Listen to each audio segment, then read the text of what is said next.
What is going on, guys, and welcome to the Raw Review for the 20th of March edition of said show.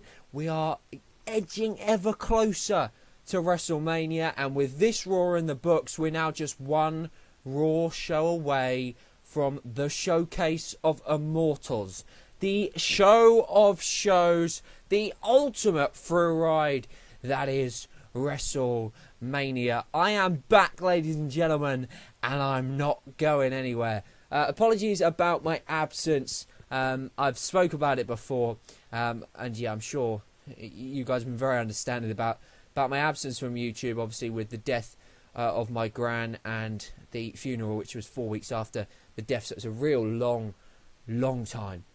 But it's all in the books now. The funeral was Friday, and yeah, it was a very sad day, very tough day for me and for the family. But, you know, obviously I always feel that after a funeral you don't necessarily feel positive, but you get that closure, and that's certainly what I needed. But we're not going to be talking about that in today's video. As I say, apologies about the absence, but I'm back just in time for WrestleMania, and I cannot wait for this year's show. I mean, a lot of people are a bit gloomy, doomy, gloomy, woomy, but I'm very, very excited. That might be because at the moment, you know, I've had a tough couple of months, and it might just be that I'm getting overexcited where everybody else is like, well, come on, this is shit. But anyway, let's talk about Monday Night Raw, which was not a bad show. It was an okay show. I'll give it an average show.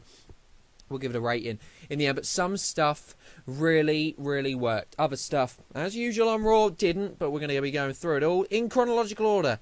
I'll be back, of course, tomorrow with the SmackDown review, and I'll be talking a little bit about Shane O'Mac and AJ Styles and their feud. It is dividing opinion, a very divisive feud that we're seeing between the two. Some people loving it, other people's hating it, some people kind of indifferent. I'm going to be giving you my unique opinion on the AJ Styles Shane O'Mac feud in the next video, in the SmackDown review video. And I do think it would disagree with a lot of people's opinion, and that I do not mind. I respect yours, and hopefully you can respect mine. But we'll be getting into that tomorrow. Lots planned for WrestleMania week. MrWWEcam's channel is going WrestleMania mad. You are getting a video every single day, at least one video on WrestleMania week. Lots of content going to be coming out to you. I've just got to get my finger out my arse and record it all and get it all ready. But it's WrestleMania week on MrWWEcam's channel next week, not this week, because of course this week is not WrestleMania. It's next week, even though it feels like it needs to be this week. Anyway, let's get into Raw before I bore you all and you all click off the video. But let's get into how the show opened. Then we had Mick Foley coming out with some index cards and reading off of them basically what looked like a resignation or announcing that he's going to be taking leave. And, you know, this segment, I'm not going to explain this segment exactly what happened, but I didn't mind it. I thought it was a decent segment. I think there's been this rivalry, this feud, this hatred between Stephanie McMahon and Mick Foley, and I call it that because I feel like it is. For going on for months now, and a lot of what Stephanie McMahon's done has undermined Mick Foley and his management. Granted, I don't think him as general manager has worked out perhaps as well as I thought it would be. That said, Foley's a legend. I mean, he's a legend of the business. He's a legend. Oh, he's just a legend, isn't he? I love the guy. I think he's a great guy. He doesn't always say stuff that I agree with. We have, you know, as always, I disagree with him on some stuff. But at the end of the day, he is a legend, and what he's done for this business is absolutely incredible. But finally, after weeks and weeks of expecting it, just 2 weeks away from WrestleMania, well, Mick Foley got fired. Those famous 2 words that Stephanie McMahon bellowed down to Mick Foley is, "You're fired." And he is, in fact, fired as the Raw general manager. A move I think many of us saw coming for a long time. So we got, as I say, Stephanie coming out being that usual bitchy self that she is. Great heel. I mean, she was getting fucking X-Pac heat. I mean, we're in New York, Brooklyn. That crowd's always been awesome. But they were giving her the boos. I mean, it was brilliant. But that's what you want. She's a heel. That's what what you need. I don't mind that reaction from a crowd. What I don't like is what we saw a little bit later on the show, we'll talk about in a minute, that being the CM Punk chants. That for me is old, pathetic, and just like CM Punk's career and his UFC career, completely and utterly pointless. But anyway, moving on to when Sami Zayn came out. Sami Zayn coming out trying to be the guy to stand up for Mick Foley. You know, Mick Foley's given him a tough time over the few months that he's been general manager. But I think it's always because he's seen the best in Sami Zayn. He's wanted to protect Sami Zayn, but also give him the fire. I'm thinking about back to that Braun Strowman, Sami Zayn rivalry. And ultimately, it didn't work. And ultimately, so far, Sami Zayn's just not been able to climb the mountain, if we're going to call it as such. But I do honestly believe that he will eventually. I've said this before and I'll say it again. I do think Zayn is on the verge of a big break, and I think it will come with the draft and with him moving to SmackDown Live. So yeah, Foley, unbelievably fired. It's not unbelievable at all, is it? Let's be honest. But Sami Zayn coming out, trying to defend Foley, trying to just stand up for him and say, Stephanie, you're completely out of order. What happens? Well, he doesn't really get anywhere much with his career at the moment. It is kind of in neutral, isn't it? And out comes the Destroyer, as they keep calling him, Samoa Joe. And out he comes, and you think to yourself, oh shit, Zayn's going to get himself beat up. But we get a match between Sami Zayn and Samoa Joe, a rematch from their match at Fastlane, and the result was no different. Samoa Joe absolutely destroying Sami Zayn. Zayn getting a little bit of offense in, but not enough. And Joe showing his dominance, and he has been dominant on Monday Night Raw since debuting.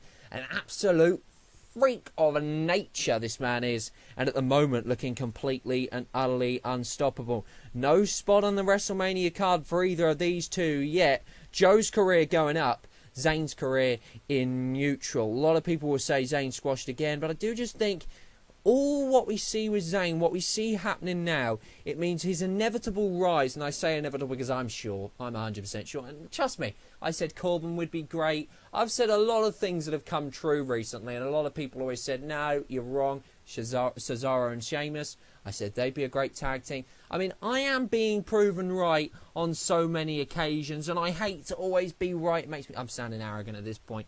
I'm only joking with you guys, but I am right about a lot of things. So I feel like I'm going to be right about this. His inevitable rise, that will come very, very soon, will be all so sweet knowing how many times he's been knocked down. It will make that moment better.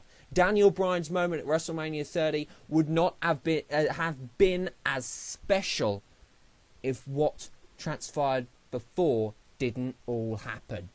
For a story like this, for an underdog story, the person has to jump over hurdles and keep on falling over until finally they get over that last hurdle and they win the race. I don't know why I turned it into a 110-metre hurdle race, but that was just where I was going with that. Absolutely no idea why, but let's move on. Joe with a big win, Zayn with another loss, but I'm not worried about that.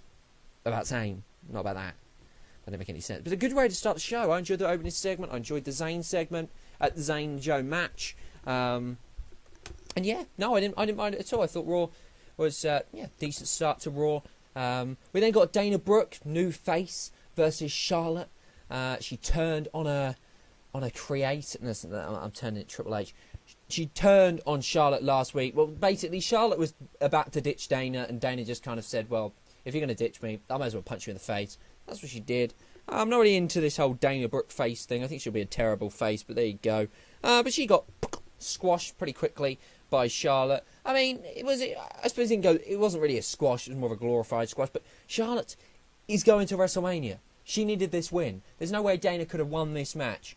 What I would like to see now, Dana Brooke go off television for a little bit and then sort of resurface after WrestleMania as a face. And I don't think too much will have been harmed from this. So Charlotte, a decisive win, a pretty simple win as she heads to WrestleMania looking to become the 551st Women's Raw champion. So we'll have to wait and see whether she can become the 551st Women's Raw champion. I don't know. I still feel like the title's going to change hands before WrestleMania. We then saw the highlight reel. Watch it, man. That didn't really work. But Chris Jericho was exposing, quote-unquote, the real Kevin Owens. Kevin Owens, I mean, and this is completely random, so bear with me a second. The way that Kevin Owens used to be quite a slim guy, and now he's quite a big guy, worries me. And I'd have a problem with Kevin Owens' weight, and I'm not going to take him account for his weight, but basically, you'll get the point in a minute when I actually get to it.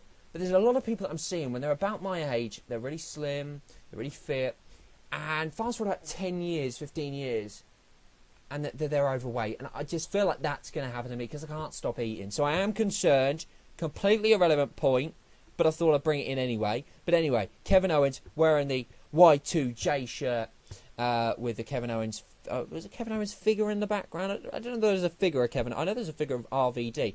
Rumours that he's coming back to WWE. I have to wait and see about that. But also the Chris Jericho poster on one side. We had a poster of a woman on the other side. And then a load of posters of WWE superstars, etc. And another one that did feature Chris Jericho.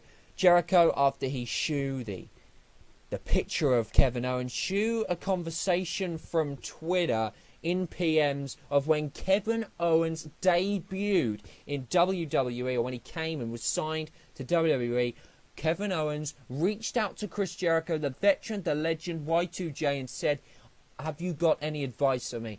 Chris Jericho gave some very solid advice. Kevin Owens responded. And basically what Chris Jericho is getting at is that Kevin Owens' idol is Y2J. That's what he was getting at, and it worked. And then he basically... I mean, Chris Jericho on the mic's fantastic on the mic. Was one of the best heels of last year. Is a very, very good face. His catchphrases are... I know a lot of people don't like catchphrases, but Jericho's are always unique. They're always delivered absolutely perfectly. You know, you look at some of these catchphrases that other superstars have, and sometimes they fall flat. Chris Jericho hits the nail on the head every single time. And this is why this man has had such a long career. His longevity and his character not becoming boring, stale or tired. Not only has he been able to develop and change his character over time, but even his catchphrases, even his demeanour, he has been able to keep it hot and been able to deliver his A-game on the mic, his A-game in the ring for so goddamn long. And I have to tell you, I think Chris Jericho is one of the best men that has ever stepped foot in a wrestling ring. An absolute legend, future Hall of Famer, no doubt, and one of the best in the business we have ever seen. And when Jericho laces up his boots, sorry, not laces them up, when he hangs up his boots, it will be a very, very sad day for professional wrestling, because this man is absolutely unbelievable. But anyway, what a way to sort of get people hyped for the match. The promo was fantastic. Owens coming out and destroying Chris Jericho from behind with Joe. Almost, you know, Joe came out kind of a bit like what happened at Fastlane with Jericho. So it was a bit of revenge. I liked it. It was clever. The fact that Joe was basically playing the role of Chris Jericho at Fastlane. Chris Jericho was being Kevin Owens, and Kevin Owens was being Gold Bang from behind. Thought it was clever. Great storytelling. The former best friends, Jericho and Kevin Owens, collide at WrestleMania in a match that not only will steal the show, but I think is the hottest match on the card. Everything's ticking with this match. It's a story that has been a slow burner, and it just shows. You know, I know a lot of people have short attention spans now, but playing a story out slowly, playing it out fantastically, still can work a treat. This match will be extraordinary. I'm disappointed it's not for the Universal Championship, but it is for the United States Championship. And although that, I suppose, is taking a back seat, there is still that story there. There is still that line of Kevin Owens saying, you took my title, now I'm going to take yours. It works. This story's simple, effective, and complex all at the same time. And I don't even know how all that works and all that fits together, but somehow it does. Y2J versus Kevin Owens at WrestleMania. It is going to be freaking good.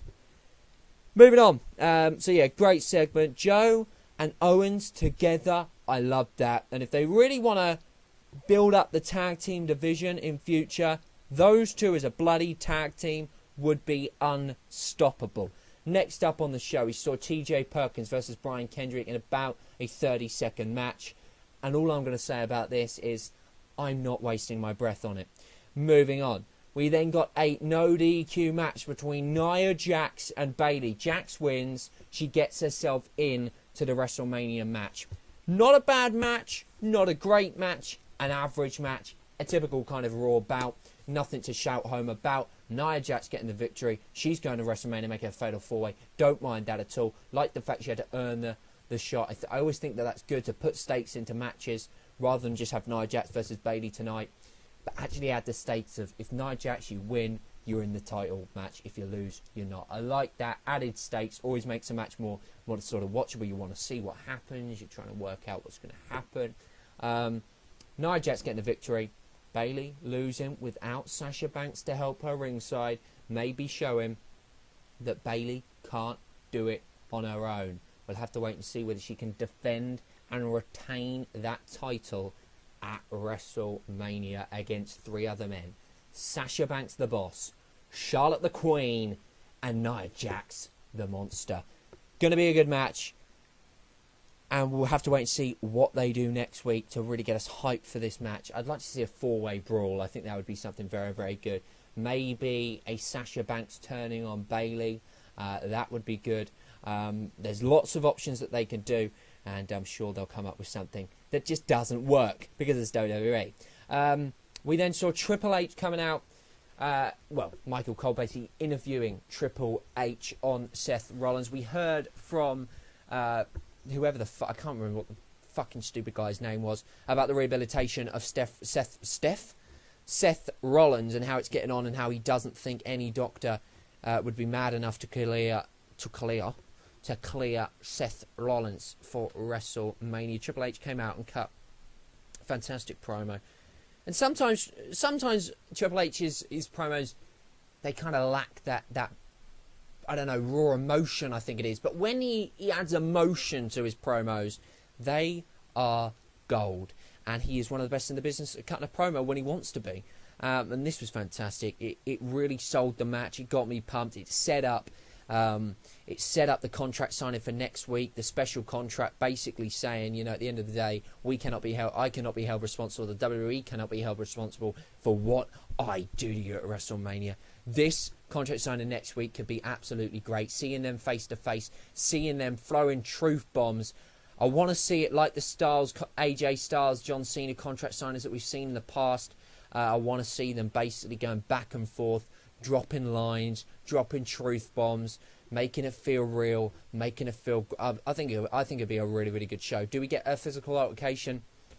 I would sway to no next week. I would sway let's not. But I think we probably will. It's a contract sign. It's the WWE, so we'll probably get that. But one of the best segments on Raw this week, it has to be said. If you missed it, make sure you go check it out. We then saw Sheamus and Cesaro versus Enzo Amore, Big Cass, Carl Anderson, and Luke Gallows in what was a 4-on-2 handicap match. Cesaro and Sheamus, if they lost, well, they'd be out of the WrestleMania match. They didn't lose. I can't.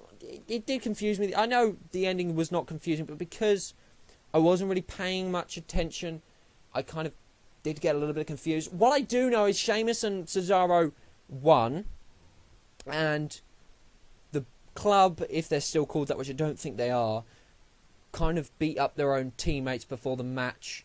The match lasted about 30 seconds. But basically, push comes to shove, Cesaro and Sheamus, they're still heading to WrestleMania. It's still the triple threat match. It will no doubt be on the pre-show. Probably be a good match. Probably get everyone hyped for the show. A bit like the match, was it last year or the year before?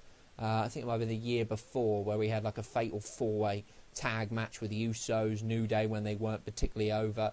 I can't remember who else it was. But it was a decent match. But other than that, it just basically got everyone hyped. It was on the pre-show. decent segment, I suppose.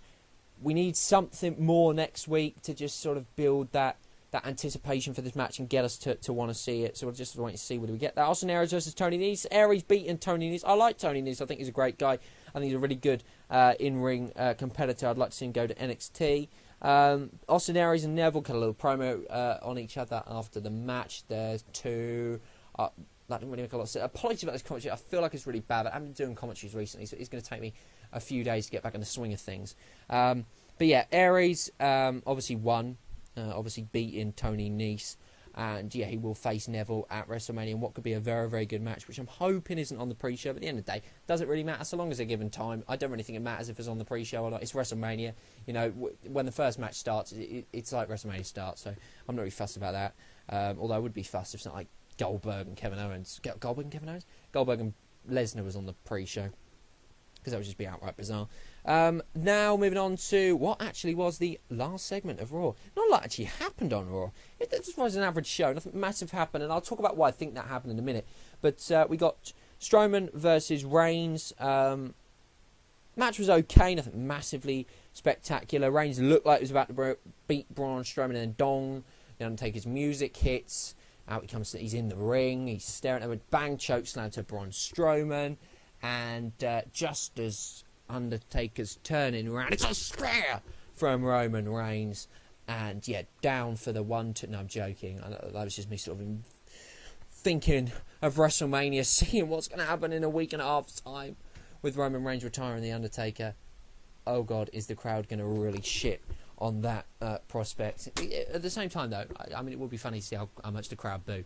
But yeah, Roman Reigns then walking back to the thing. I'm thinking that's the end of the show, to the point where I actually ended the show, only to look on Twitter and realise something else happened after.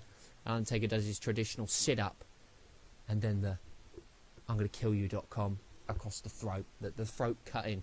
So it looks like we are going to see a murder at WrestleMania. But a great way to end the show. And I'm not going to lie to you, I am so pumped for Roman Reigns Undertaker. If I'm looking on the card at the moment, it's probably the match Chris Jericho and Kevin Owens, and this one, Roman Reigns Undertaker, are the two matches I'm really looking forward to. A lot of people critical of it and critical of Roman Reigns facing the Undertaker. I'm not. I'm really into it. And don't get me wrong, I'll be pissed off if Roman Reigns beats the Undertaker. I really will. But I'm really looking forward to this match. And I think they've built this absolutely perfectly. And I think it'll be a great way to do it. I think the story's there. Yeah, whose yard is it? I think that's a great story to play on. Undertaker wanting to basically bring Roman Reigns down a notch. Reigns not really giving a shit about Undertaker's legacy and what he's done in the past, and basically thinking he's the big dog, he's the big guy, and it's time for him to retire the Undertaker. The story's there, they're executing it fantastic. Be interested to see what we see next week. So yeah, an interesting Raw show. Nothing spectacular, nothing groundbreaking, but a decent show nonetheless. A few decent segments. The end segment was good. The Triple H segment was fantastic. The Kevin Owens Jericho segment, equally fantastic. So we got some decent things. No spectacular matches. And the reason I think Raw was average, and the reason they didn't do too much was simply because this is. I always think this is a tough show. I think it's the hardest show of the year to book. The show before WrestleMania, if that makes sense. So it's the show before the go-home show. What I mean is you don't want to do anything too spectacular, because you want to leave that for the go-home show next week. So it's kind of one that you just got to kind of get through. So I think it's a very difficult show to book, but I think they did it decently. And next week's going to be awesome. We've got the contract signing between Triple H and Seth Rollins. We've got Goldberg and Brock Lesnar face-to-face one last time before WrestleMania. Undertaker and Roman Reigns. I'm sure we're going to hear from both of them. We've also got what the hell's going to happen and transpire between Kevin Owens and Chris Jericho before the show of shows, before their big match. Nia Jax is now in the Women's Championship match. What's going to happen there? I mean, next week's show should be fantastic. They've got to book it perfectly and get us all hyped. I hope, Goldberg's there, Lesnar's there, Undertaker, you would expect, would be there. Roman Reigns is there. Seth Rollins is there. Triple H is there. I mean, it's going to be a great show, and I personally, for one, cannot wait for it. But that is pretty much it for the Raw review. I'll be back with a SmackDown review similar sort of time tomorrow, and I'll also be talking about Shane O'Mac and AJ Styles and what I think of their feud. Appreciate you guys watching the videos as always. I look forward to reading your comments on Snapchat and on here as well. And I will be back, as I said, tomorrow for another review. Thank you so much for watching. I really do appreciate it, and I will see you next time. Goodbye.